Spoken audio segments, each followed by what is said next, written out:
one of the things that I just value in Darbar just generally, and in Pune Darbar as well, is the opportunity to share half-baked stuff, because most of my professional life is in meetings and other kinds of things where like the need for half-baked to become a little fuller, more kind of baked, is very high. The pressure to have something baked.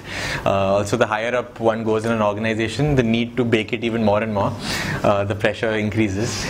So this is one place where I don't need to worry about like the how kacha pakka, how baked the product is, and so I'm gonna share about something that's been like just marinating.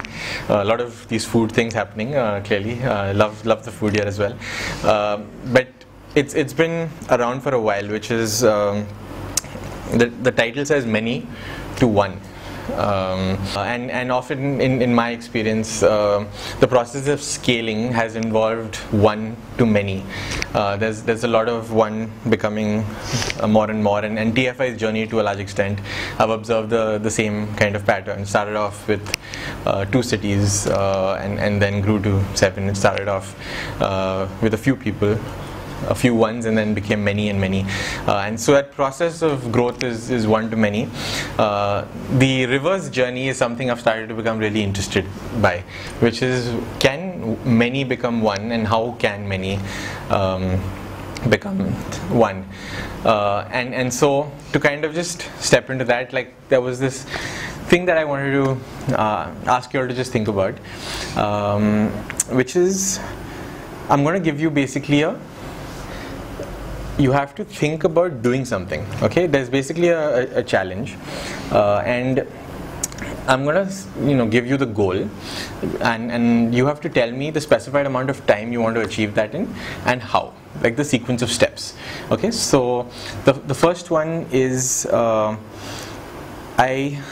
a 100-piece puzzle. Okay, there's a jigsaw puzzle, 100 pieces. What you need to think about, 30 seconds, is how are you going to make that puzzle, and tell me how much time it will take you, and of course approximate numbers, but how much time, and what is the sequence of steps. Okay, so step 1 I will do this, step 2 I will do this. 100-piece jigsaw puzzle, 30 seconds. Okay, we can have a few people share it. Go ahead now. No, it was half baked. But this is half baked, so you must. This is the space. You take the first piece. First of all, how much time might you take? 100 pieces. At least an hour. At least an hour, roughly. Okay. It's all planned and Sure.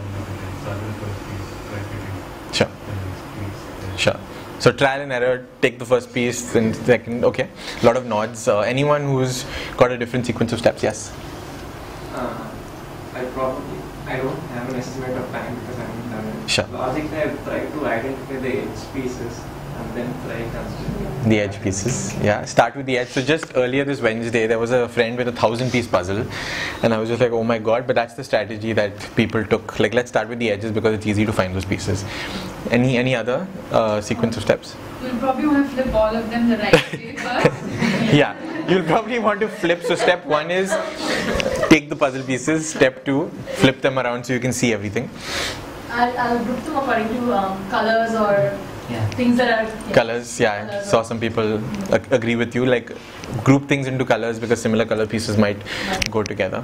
Often in some difficult puzzles, like there's a lot of similar colors all over the place, and then you're like stuck a little. But these were some of the steps, and I heard approximately 1 hour, 100 pieces. So possibly will be completed in the course of a day, something like of the order of 100 pieces, maybe, I don't know. Now the next goal or challenge, you have to, there's a plant that grows to about 4 feet in height on average. When you see these plants, like say a money plant about 4 feet high, what you have is a seed. Now you have to grow the money plant, and you have the seed. So now go back 30 seconds, think about the sequence of steps you'll follow and the time that will take to grow that plant, to grow that seed into a plant. Okay, we can have people share out. First, plant it in a place. How much time What's your goal? How much time? 2 months. 2 months. And how do you say 2 months? Guess. Just a guess. Yeah, of course. I think you can do it in 2 weeks. If you try really I hard. haven't done it. 2 months, 2 weeks. Okay. And sorry, you were saying the steps. Yeah, so ensure all the right conditions for soil, sunlight, Hmm. nutrition, and then you wait and also make sure everything's right all the time. How do you know what is right for that particular seed? You know, and you need to learn from someone. Yeah. So you'll go talk to someone? Like what's the sequence of steps? I probably Google it. You'll probably Google how to grow a money plant. Yeah. Some videos might be there also. Yeah. So you might need to consult because you don't know enough.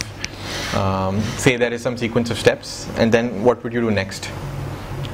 You can't provide sunlight. Obviously, you'll have to leave it. Yeah, place it somewhere. And provide the nutrition. What is the nutrition according to you? Good soil and also Good soil. Where will you get the good soil from? Where is good soil in this world? So would you go out to your balcony and pick it out, or probably to a vendor. I mean, being where I a vendor? Where would this vendor be? Sure. Thank you.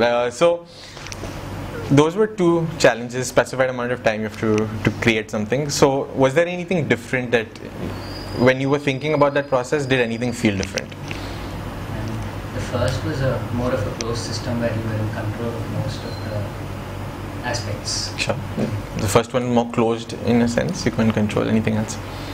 The second one was a living thing. You can't even control how something grows. You can't control how something grows. I mean, it felt like, how can I ask it to grow in such a way? How can I ask the plant to grow in a certain amount of time? Thank you so much for kind of going through that. I'll keep it very quick, and we'll have some time to chat later as well. What I found observing myself was the process of setting that goal and working backwards. It's much easier to do in the case of a puzzle, and when you talk to other people who have solved puzzles, the more knowledge that comes to the table, you can do it faster, etc. The same approach when one takes with the plant, then the question of how do I drive, that very question actually hits, how do I make the plant grow faster? That seems to be a slightly different kind of question. Anything that involves life, that involves living things, the pattern of growth is suddenly a little unknown. And so the basic challenge, the basic question is, when we know this, what is the approach that we take to teaching in a classroom? And what I found in myself was, the first thing I did is I had long-term plans, saying that in 1 year we will do this, in 1 lesson we will do this, and then the next thing that I did is I took that kind of goal and I broke it down and planned backwards.